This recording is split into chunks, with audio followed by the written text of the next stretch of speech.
Hi everyone, this is Vasan. I am going to talk about our research paper titled as High-Level FPGA Accelerator Design for Structured Mesh-Based Explicit Numerical Applications.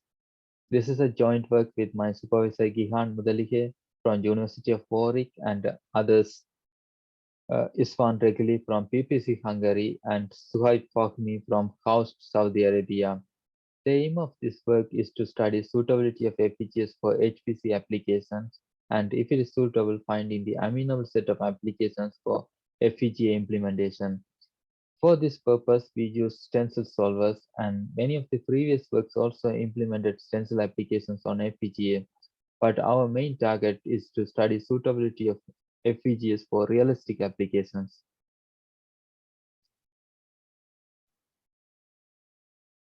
Let's see why are we interested in using FPGAs for HPC applications. From the literature, we know that FPGAs can provide high performance for parallel algorithms while they are energy efficient compared to instruction-based processing architectures. Low latency and reconfigurability are also attractive features of FPGAs. In recent years, FPGA development tools have become better and many powerful FPGA devices were introduced. For example, FPGA vendors started to provide high-level synthesis tools to develop applications using C, C++ like languages. Cloud service providers also offer FPGA connected node instances and modern FPGAs comes with high bandwidth memory as well as hardware single precision cores. But FPGAs are not that much popular in HPC. The main reason could be as follows. Even recent high-level synthesis tools require low-level customizations. For example, users must build their own memory hierarchy while it is taken care by compilers in software programming. Other than that, users need to balance throughput in the data flow graph to gain better performance. And design should wisely use fixed amount of FPGA resources. It is hard to implement computation pipeline which requires double precision computing as this will need huge amount of FPGA resources. Larger reconfiguration time of FPGAs is another bottleneck compared to GPU kernel loading. Moreover, FPGA application debugging is harder. It could involve waveform-based debugging due to evolving HLS tools. In this work, we saw unification of state-of-art techniques with new high-gain optimizations to implement near-optimal stencil applications on FPGA. We developed and used predictive analytical model to explore design space and predict performance.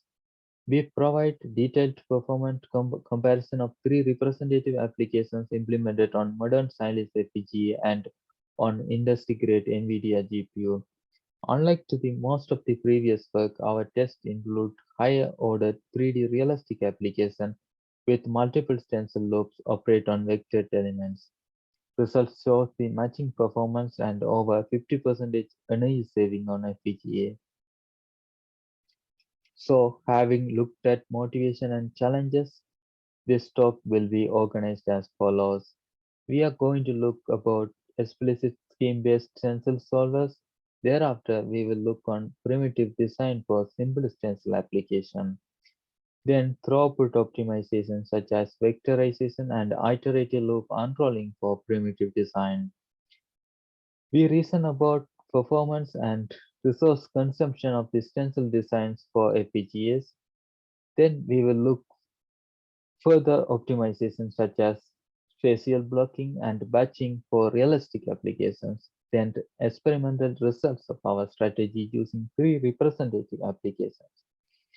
We will conclude with lessons learned and our next steps. Let's look at simple stencil solver application. Finite difference method can be used to solve partial differential equations numerically. Here we are only considering finite difference method based on structured meshes. For example, in the stencil loop, we are going to update all the values in time step t plus 1 using this expression. This expression requires 5 points which can be specified by the cross stencil and we are going to multiply these mesh points with constants k1 to k5 and this expression can be evaluated and this point in the time step t plus 1 could be updated.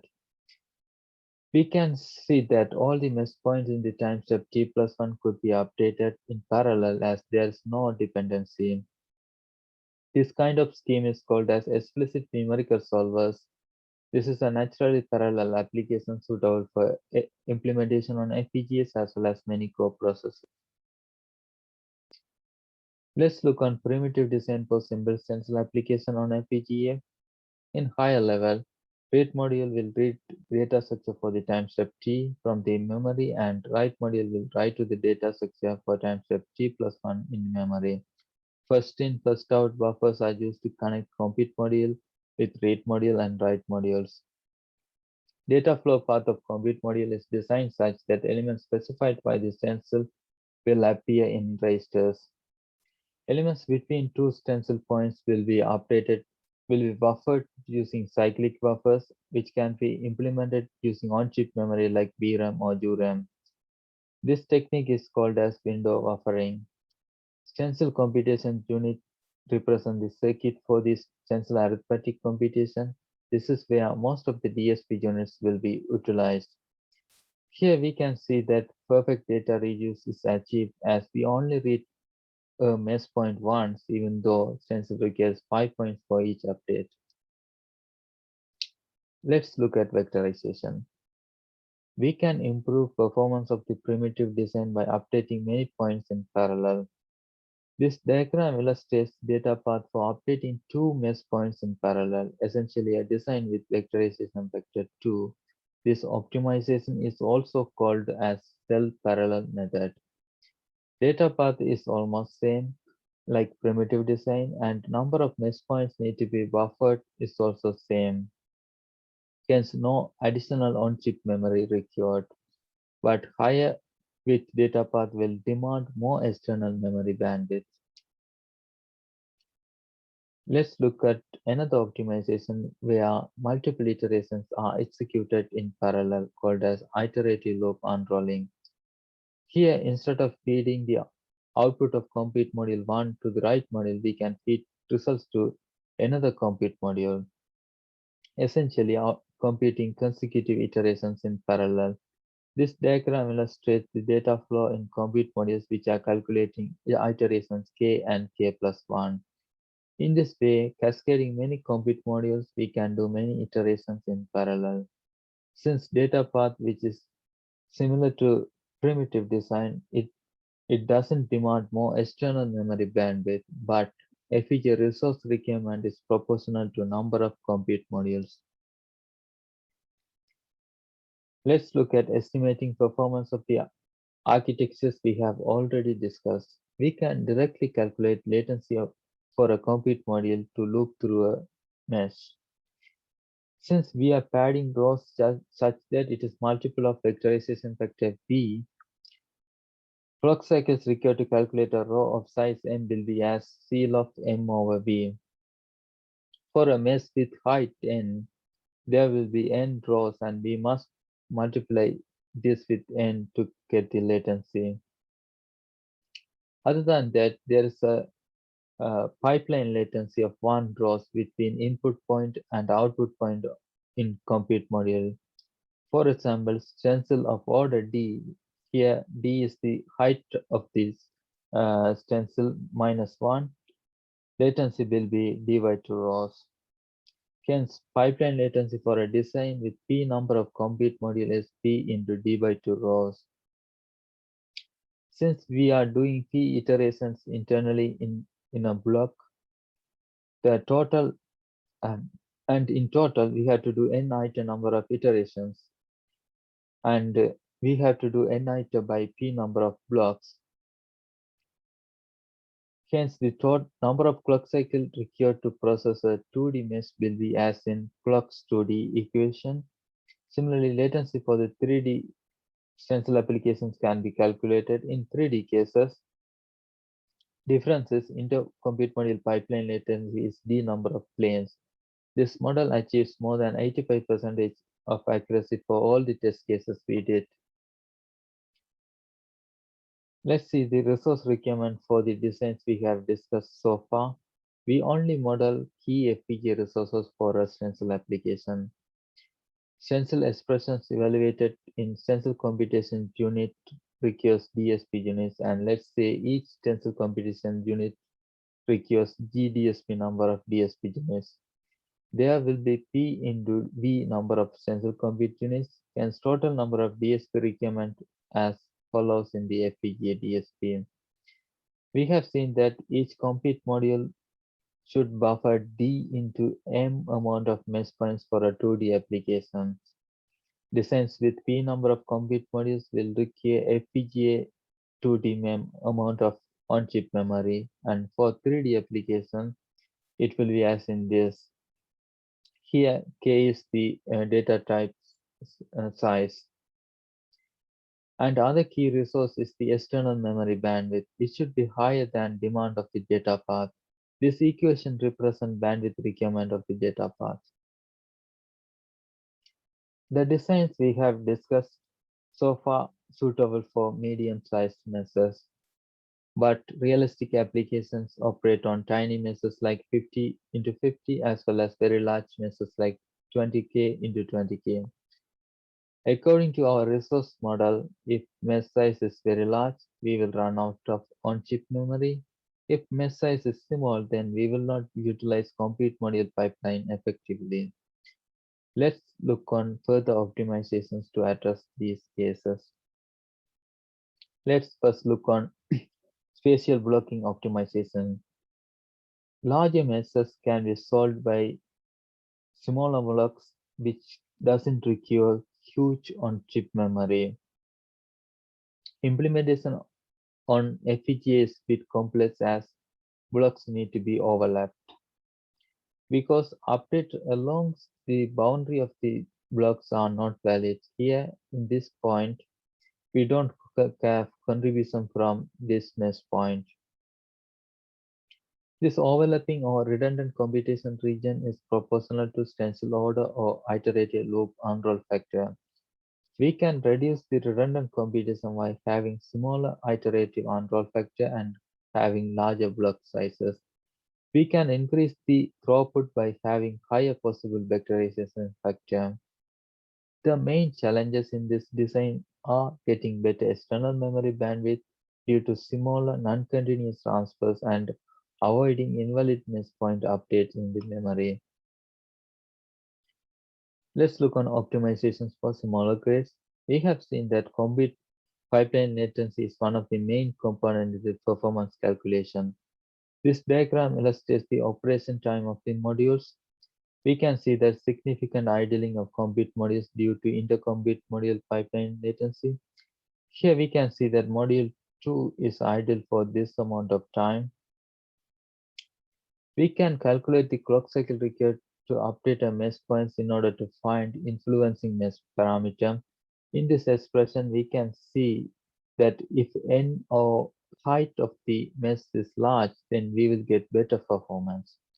If there are many smaller meshes, we can arrange them one after another, and for the batched mesh, the height n is increased. Hence, we will get a good throughput compared to processing each grid one after another according to these equations where we calculate number of clock cycle required to update each mesh point. Let's look on experimental results of our design strategy. We use 3 representative applications to test our design. We started with simple 2D 5-point stencil application, then Jacobi 7-point. It is a 3D 7-point application, little more compute intensive than Poisson. Other one is RTM forward, a more realistic application case. It is a 3D application on vectored elements using multiple compute intensive kernels. We use Sinus Alveo U280 FPGA and White's 2019.2 tools for our implementation. This diagram illustrates U280 architecture. Our kernels will be loaded in the dynamic regions, which is partitioned into 3 SLR regions. It has 2 DDR4 memory and HBM2 memory. This device is connected to COST using PCIe Gen 4 interface. We use Vivado C++ for our kernel implementations as it offers more control compared to OpenCL language. We did same application implementation on NVIDIA V100 GPU and we compare time to solution, bandwidth, and power consumption of both implementation. As GPU is throughput-oriented device, we saturate GPU capabilities by larger batch size when comparing the performance. Let's look on finding the optimal parameter for Poisson and Jacobi applications. This is the stencil equations for Poisson equation, which have 4 addition and 2 multiplication.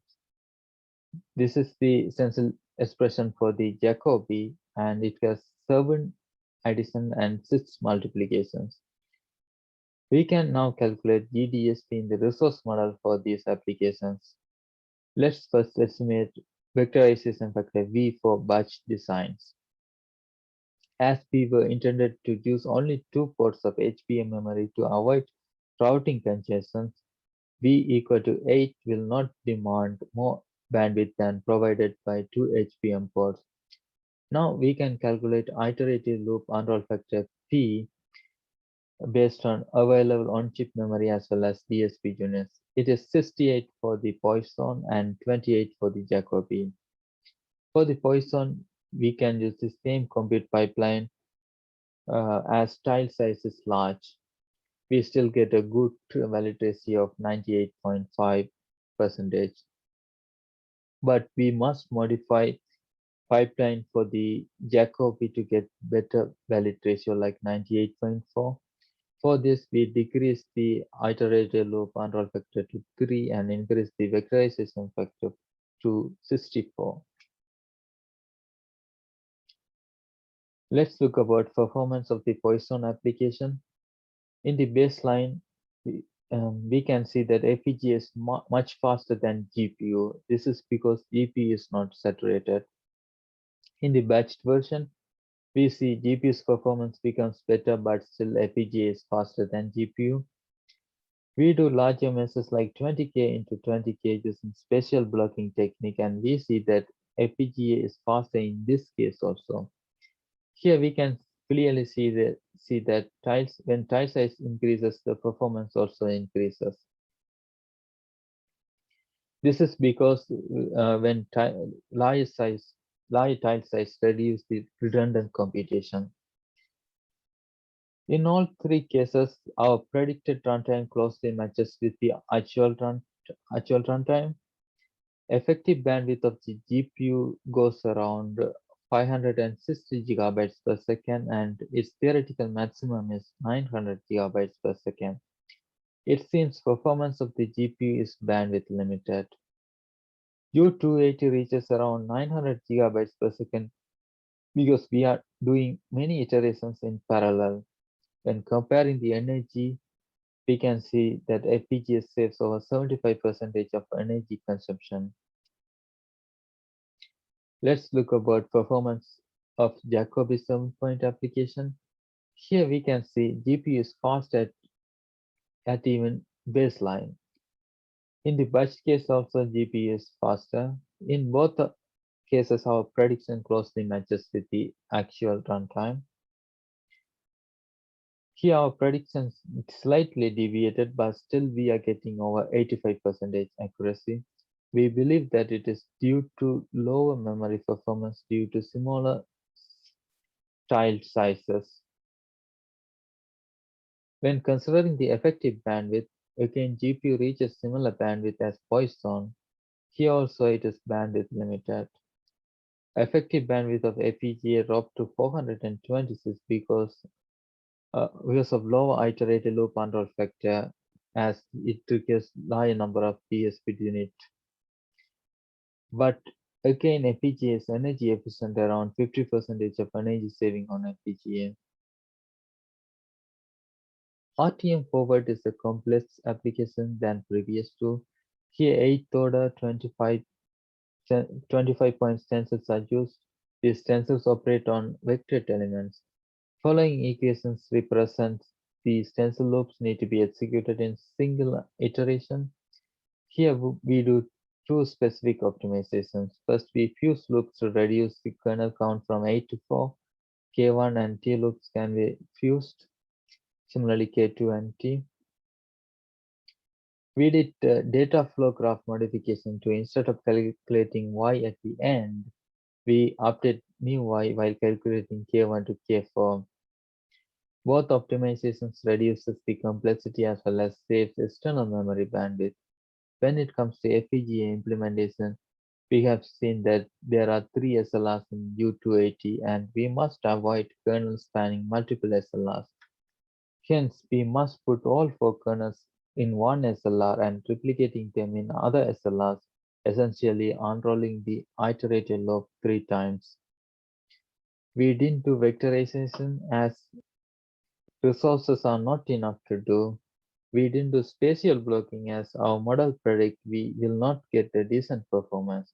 This is because of higher redundant computation due to smaller block size and higher stencil order. RTM forward pass application on FPGA gets matching performance to GPU for baseline and batched cases. We can see that both FPGA and GPU reaches similar effective bandwidth, and precisely FPGA is faster than GPU. We can clearly see over 50% of energy saving on FPGA. Moreover, predicted performance closely matches with the actual runtime. In summary, our work developed a unified workflow incorporating several optimizations for stencil application implementation on FPGA. We developed analytical and predictive model to explore design space and find optimal parameters. Predictive model achieves more than 85% of accuracy for all the test cases we did. Implementation on U280 achieves matching performance with industry-grade GPU for most realistic application, and for this FPGA saves more than 50% energy. Here, GPU's capability and FPGA's compute module pipeline are saturated using larger batch sizes. As the next step, we plan to develop similar workflow for implicit stencil applications. We want to apply similar design space exploration and unified design strategy for Intel FPGAs as well. Finally, we want to automate or semi-automate code generations for structured mesh-based implicit and explicit applications using DSL translator. Here are the references I have noted along these slides, and you can find more related works in our paper. We are grateful for our funding sources as well as organizations and people who helped us in this work. Our implementations are available in this GitHub repository, and please contact me for more details or questions. Thank you very much.